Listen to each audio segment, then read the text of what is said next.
Hey guys, I want to go over 2 technique flaws that I see a lot of my football players make on the bench press. The bench press can be one of the best tools to build up your chest and pressing strength on the football field. But we got to remember that we have to do it the correct way in order to build the most muscle, the most power, or we're just asking for a pec injury or a shoulder injury. So a lot of times I see my linemen, my football players come in, they just kind of fold at the elbows and they dive into their chest. They put a lot of the bar weight into their chest on the bench press, and they rely on a stretch reflex to pop that weight back up. Well, that may be beneficial on your field of being very elastic and using that stretch reflex while you're pushing somebody away.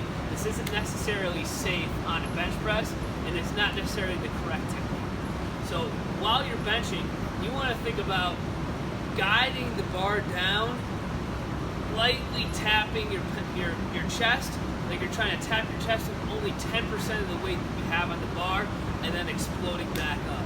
Now when you first do this, you may not be able to do as much weight as you usually do, but long term, you'll be able to bench a lot longer and a lot more weight. So just to kind of demonstrate what I mean here, you want to sit up in your position.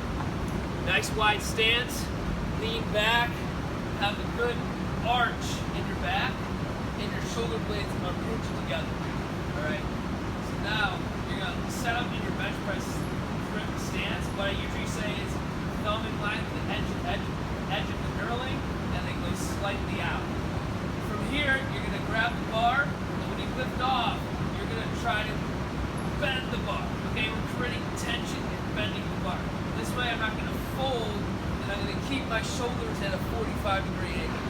So I'm going to set up, grab the bar, shoulder blades back, unwrap, bend the bar, guide it down, tap the chest, explode back up. Tap, explode. Explode. So that way, I'm staying in a 45-degree angle at my shoulders the whole time. I'm not folding at the wrist or the elbows. As soon as the bar is no longer in line with the elbow, you're going to have a lot of energy leaks and you're not going to be able to bench as much as you possibly can. So you want to keep that bar right underneath the elbow the whole time. The next thing you want to think about in the bench press is how long it takes you to get to the bottom, let's say your chest. So a lot of the football players that I work with, they end up taking almost less than a second to get to their chest. What that tells me is you're not really eccentrically loading your muscles. So we're not really preloaded on the way down. The muscles can't really feel the weight in your hands. You don't really feel the type of weight that you have or above you, and the type of weight that you're dealing with that you have to press up over your chest. And a lot of times they end up getting stuck right at the bottom there because they go down too fast and they don't understand how much weight they actually have in their hands. So instead of coming down on a less than a second count, and I'll show you real quick kind of the pace in which that goes.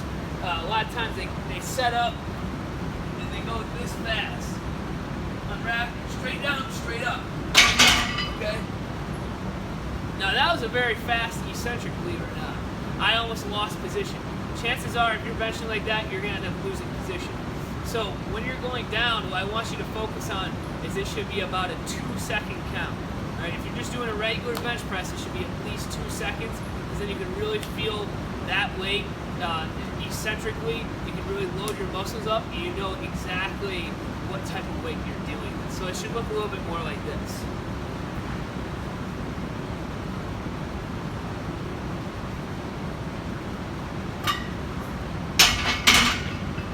So it's about a 2-second count on the way down.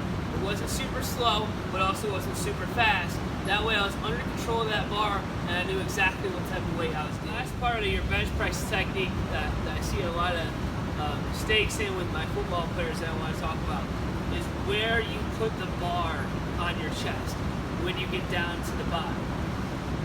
Every single rep should be placed on the exact same position on your chest every single time on every single set.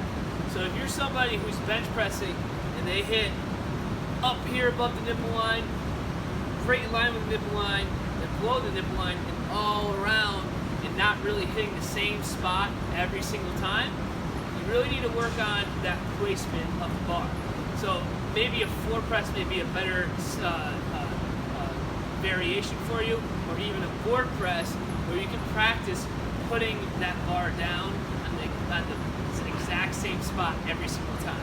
This is something you should practice in your warm-ups and your warm-up sets, and you should practice with a lot lighter load. So if you have not mastered this yet, you do have no right maxing out on your bench press.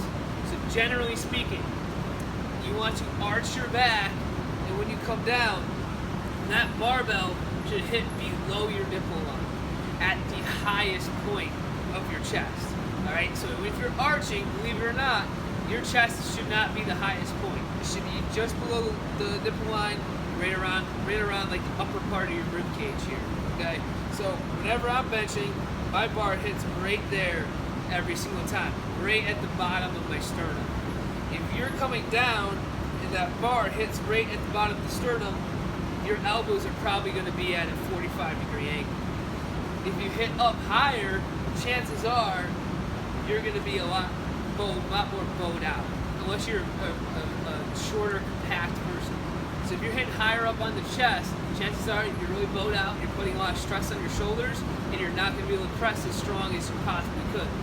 So general rule of thumb, just below the nipple line is a spot where you should hit every single time, and on every single rep of every single set, you should hit the exact same spot on your bench press.